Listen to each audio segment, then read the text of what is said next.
بسم الله الرحمن الرحيم الحمد لله رب العالمين والصلاة والسلام على أشرف المرسلين أما بعد Alhamdulillah, Allah subhanahu wa ta'ala is very merciful upon us that Allah has given us this opportunity to gather and discuss things with regards to deen. Normally we do not realize that any discussion and any talk with regards to our religion and our deen is an exceptionally important majlis. No matter how trivial it may seem, but it is a mukalama, it's a dialogue, it's an interaction which is recorded as an ibadah in the sight of Allah subhanahu wa ta'ala, provided we sit with the right intention. So this partnership that we have done with the Markazul Islam to bring a series of lectures, inshallah, over the next 2-3 months, is to highlight a lot of duties, a lot of our religious obligations which are bounding upon our shoulders, but we tend to take them lightly. And some of the topics are going to be much lighter, while other topics are going to have a little bit of depth in them. Nonetheless, we are not able to completely dive deeper into these actions because, for example, today's discussion that we are having, it is from an entire course of about 8 to 9 lectures, right? So I am bringing about one aspect from there over here.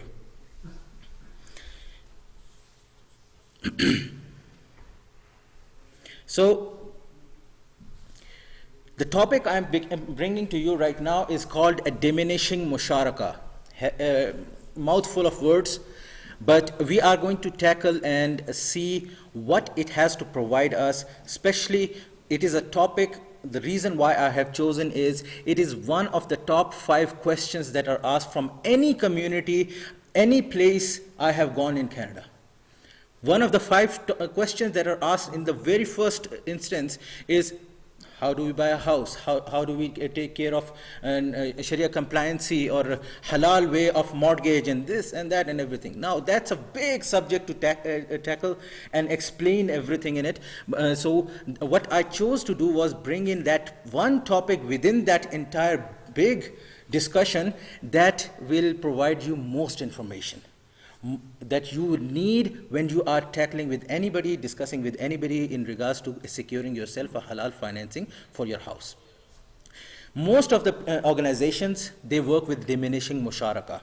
And reason because it becomes heavy words or terminology for you, you tend to zone out. Oh, what is diminishing musharaka? No, this and that. No, I don't know what anything. Let's see if any scholar is saying okay, then I'll go ahead with it. If not, then not. And most of the time, then we just give up on learning what it is. So this is, inshallah, what's going to be my desire over here, that I am going to highlight some base concepts about diminishing musharaka so that you understand where you are headed. And you will notice over there, it says day 1. So in the schedule that I had developed, I am going to cover this topic on 2 days. So this Saturday, inshallah, and then next Saturday. So whoever is here taking care of it, please make sure that you are here next Saturday as well, so that you get the whole picture and not just half the picture, right? It's like going around your entire life with only the negatives of your pictures and not really realizing what you have with the information you have. So what is diminishing musharaka? The word musharaka is a completely new term, by the way. It came about very recently. The term that comes in the Islamic books is shirka. Shirka means simply partnership. That much we know what it is. A partnership is in between 2 individuals, right? When they want to do anything together. Or in terminology, what we are going to say, it's a joint ownership upon a commodity or an asset or a property in order to utilize the joint partnership over that commodity as one. So 2 partners become one. And notice that you don't need multiple, you don't need to have only 2 individuals coming into a partnership. You can have multiple different people coming into a partnership. And when we start to discuss about partnership when it comes to securing your house and everything, then we also recognize that you can have pool of partners acting as one individual. So 20 people can come together. You can understand that multiple different individuals, 20 people can come together and act as in one individual. And then they can deal, all 20 of them appoint one individual to do dealing on his behalf, and that way you can have lots of people carrying out a transaction, a simple one transaction. So these things have no problem in shirka. Other thing that you need to understand from Shari'i perspective is every terminology that I'm going to use, whether it's going to be shirka, whether it's going to be ijara, leasing, hiring, or whether it's going to be diminishing musharaka or anything like that, everyone has its own rules that need to be fulfilled in the proper way, most of them drawing from the ahkam, the rulings from the ahadith of Rasulullah sallallahu alaihi wasallam.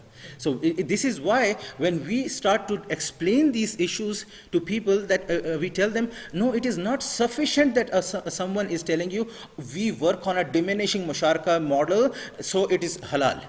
It is not sufficient, because we will have to see whether they are abiding by all the rules or not. If they are not abiding by the rules, then we cannot call it Sharia compliant or halal. Similarly, it's not only limited to that.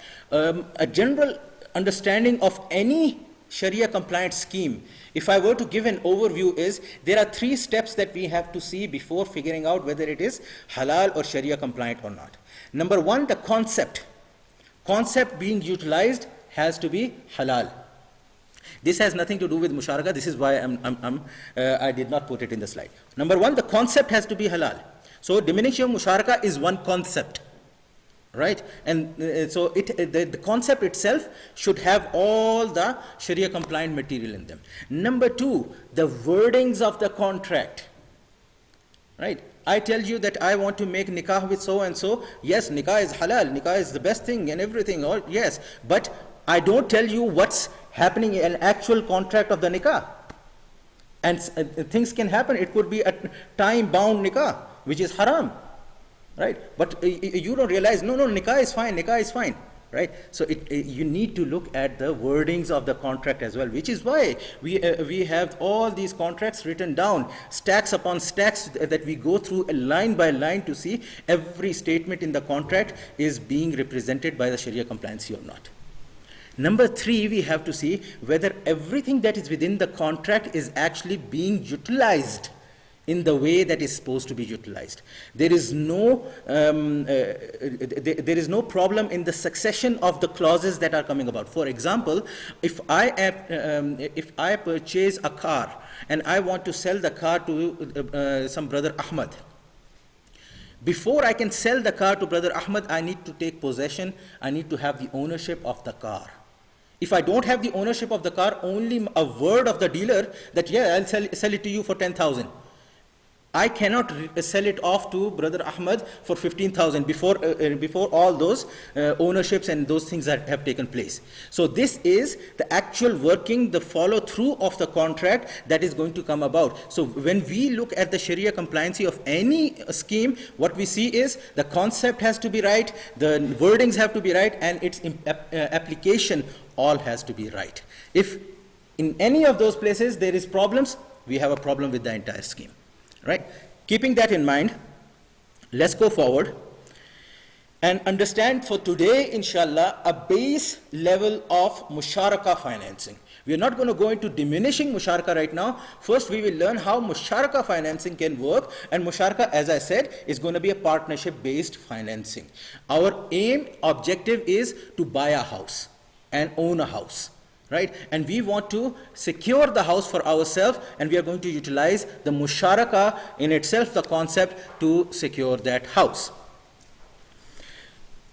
Why do we use the musharaka, or why do we use this partnership models, is simply because imagine you are purchasing a $300,000 house, you want to purchase it, and you go to another Muslim brother and tell him, I want to get this house, and he says, okay, I will help you. You want to make everything halal, I will help you. And he is going to put his $300,000 into the house so he can sell it off to you. In the case of buying, putting the profit on and selling on later, $310,000. Now, five months down or 1 year down, you tell him, brother, COVID came, I can't really pay. So you want to back out.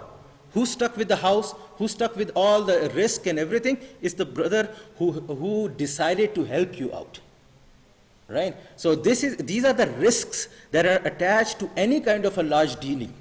Whenever we're talking about huge investment and everything, these risks are there. So to mitigate the risk, to basically suppress and pan out these risks, we utilize partnership. What happens in partnership is, if I go to another individual and say, you know, I want to purchase the house, is $300,000. I don't have that money, right? So he's going to say, how much money do you have? All right, I don't have 300,000. I have maybe $50,000. Okay. You will buy the house along with me as a partner. Now when we both own the house, we are both owning a portion of the risk. And as the time progresses, you are going to find out that he is me, because I wanted to own the house, I will start accumulate more risk because I'll keep purchasing more and more shares from the individual. Right? So this is how musharaka or partnership mitigates the risk or brings the risk down by hedging it. Some advanced partnership then is going to include another aspect of Sharia compliant programming, that is ijara within it, or perhaps automating some of a portion of the transactions that are going to go about. Because imagine, buying a house is going to take about 10 to 15 years for you. Right? So quite a few of the transactions within that, you need to bring it down into like palatable sections. You can't throw out 20,000, 50,000 every single month. You have to be giving out a little bit. We have a common concept of rent to own. So you throwing out your rentals and assuming that you are purchasing the share in the actual equity, right? And inshallah, maybe another topic will come with regards to rent to own. But this is what our partnership is going to entail or give us the handle over. One of the biggest problem or one of the biggest challenges during this partnership agreement or financing is going to be that every transaction within the partnership is independent on its own. Right? People don't understand this point, but every purchase of the new share within the house is going to be an independent. And we're going to talk about this right at the end, what problems it may bring for you. But this is going to be a part of your partnership. So let's assume Amar wants to buy a house which is up on the market for $100,000.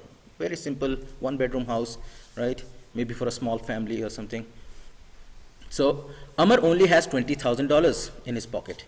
He wants to buy the house that is worth $100,000 and needs to finance the remaining $80,000. So Musharaka Finance is going to come about and say, okay, we can actually set up something for you. A conglomerate of 20 individuals, they can come together and they make one housing company called Bakar Housing.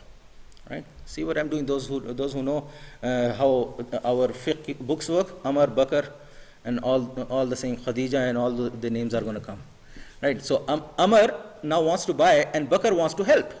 And Bakar is bringing in 20 different individuals with a lot of money. So every individual in Bakar Housing is coming up with $4,000. These are all investors, by the way.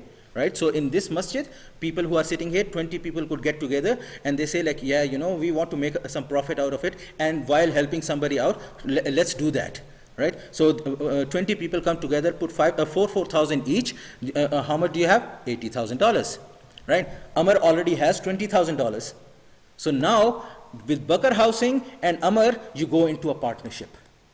You strike this partnership, and then you purchase the house. You have to understand that while you are trying to start a partnership in Sharia compliancy, the house has to be, or the scheme has to start with a partnership. It cannot be that you tell the Bakar, you know, this year you buy the house and then I will buy a share within it. No, that cannot happen, because if Bakar is going to buy the entire house, now he is the owner of the house. And while he is the owner of the house, now for him to sell portions within it, he is going to have to structure a completely separate deal than this musharaka. Right? It can be done. That is not what we're saying. But musharaka financing will not happen like that.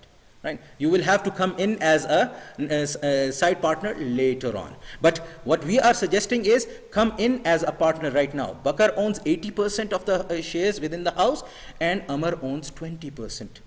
Right? So this in mind, one of the obviously essential is going to be Amar is willing to pay additional money on top of what he was willing to pay before to secure this kind of financing, because nobody wants to help out with if it's not going to benefit them monetarily as well. Many people have like lot of accusation or lot of finger pointing on all these housing schemes and everything, that they are inflating the prices and they are doing this and that and everything. Oh, they are doing the same thing. They're ripping off the Muslims as well. They are in a business, right? If you start up a scheme with a complete welfare honesty within yourself, then that's a different story.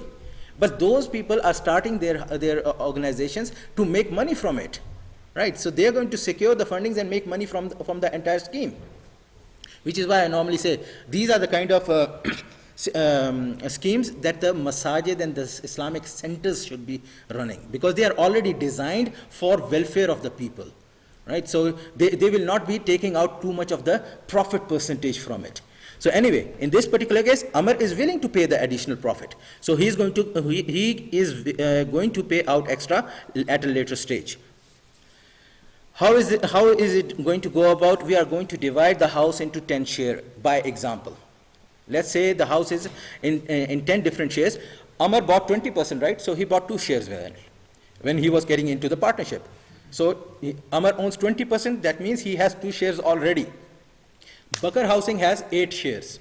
Bakar has to sell 8 shares over to Amar, right? So now over the time, Amar is going to keep on purchasing one share from Bakar. How are we going to price it? All these shares. Some people have this misconception that it is Bakar Housing is bound to sell the share at certain price because they came into a Sharia compliant musharaka model. No, they are not bound.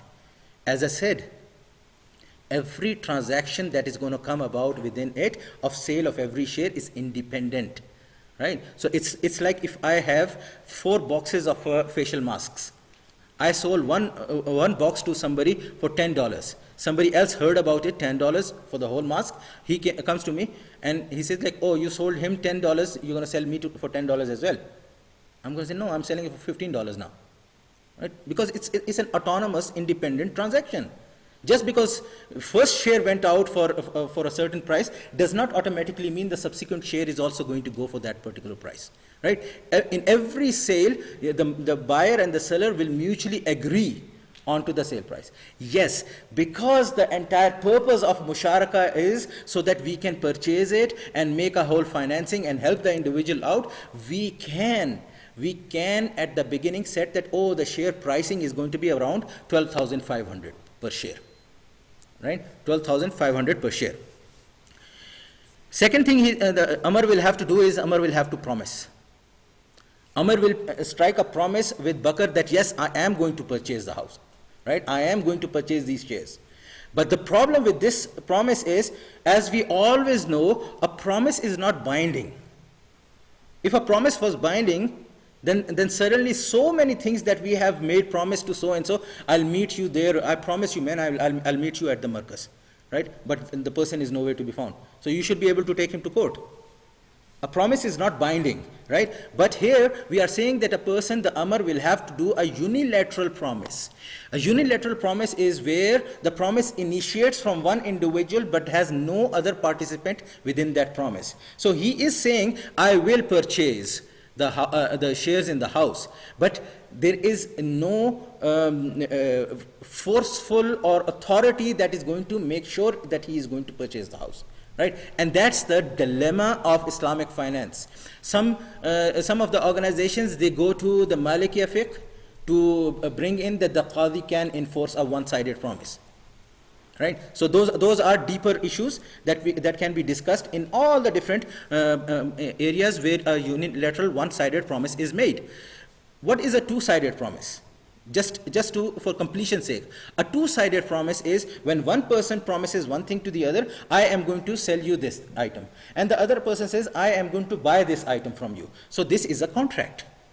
It's a simple, regular contract, right? So this is why you cannot make a two-sided promise over here in this entire musharaka, because that becomes an agreement within an agreement. Right, and Nabi sallallahu alaihi wasallam has naha Nabi sallallahu alaihi wasallam an safaqatayn bayna fi safaqa. Two transaction within one transaction, Nabi sallallahu alaihi wasallam has prohibited it. So we cannot do that. That is why the fuqaha have said only one-sided promise.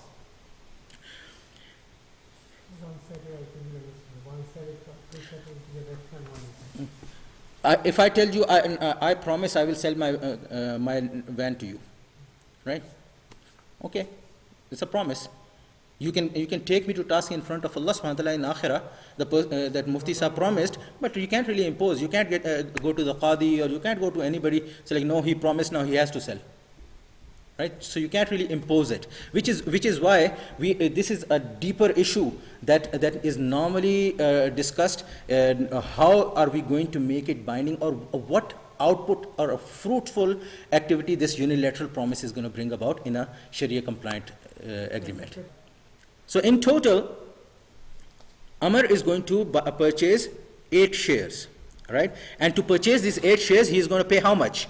We said he's going to set at 12,500 per share. So 8 times 12.5, calculators.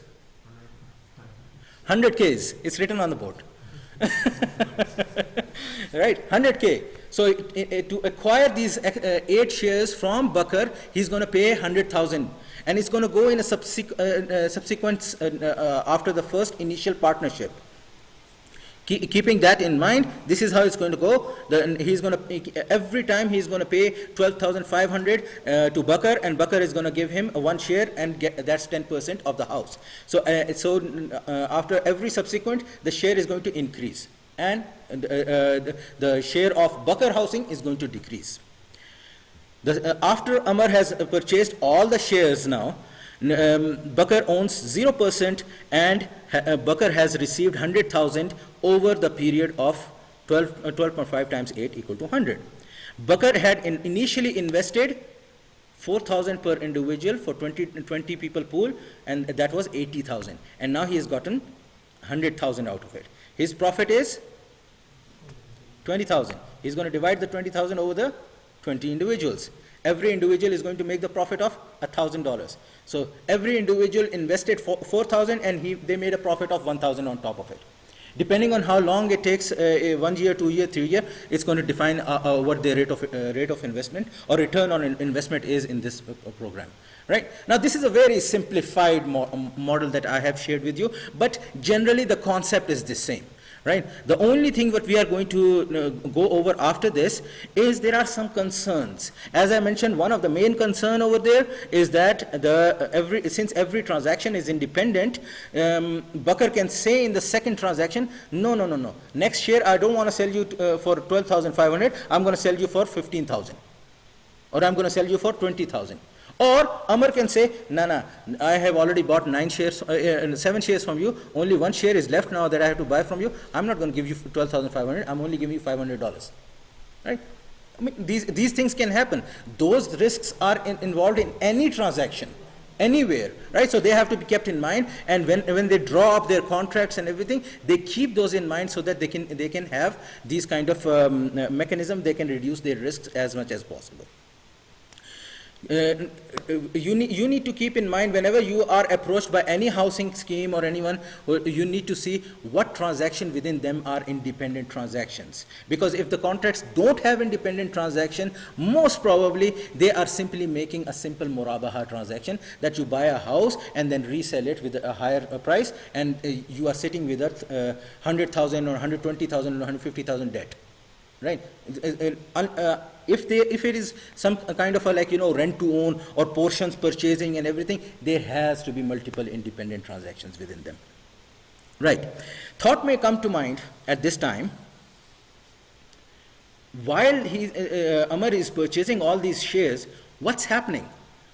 Who's going to utilize the house? They both co-own the house, so they can't both utilize it.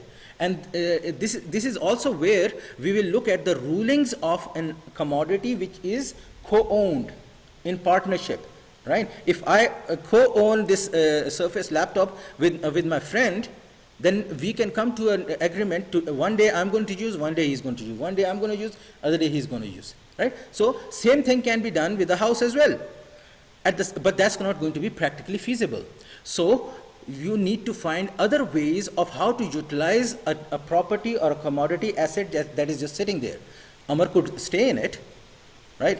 But would Bakar want to stay, let Amar stay in 80% of his house without any rent? Right? So Bakar is going to say, like, yeah, if you're going to utilize that, my portion of the house, then at least pay me something, rent it out, or they could both rent it out to a third party, and whatever income comes from it, right, they can distribute it in between themselves. That can be done as well. So when we start thinking in this line, we say the best way of going forward is, because the objective is for Amar to own the house, right, that Amar should actually rent the 80% share of Bakar. And then as he keeps on buying, he must reduce in his rental, right, because his share in the house is increasing. That is called diminishing musharaka, and that is the end point that we are going to stop here.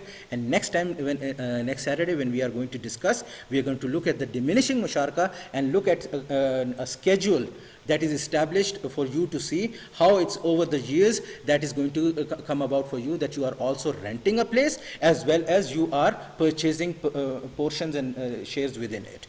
Right? By the end of that entire schedule, you own the entire house. Everything is finished. You don't owe any rent to the Bakar housing, and the whole place is yours. Right? So inshallah, that will be next week.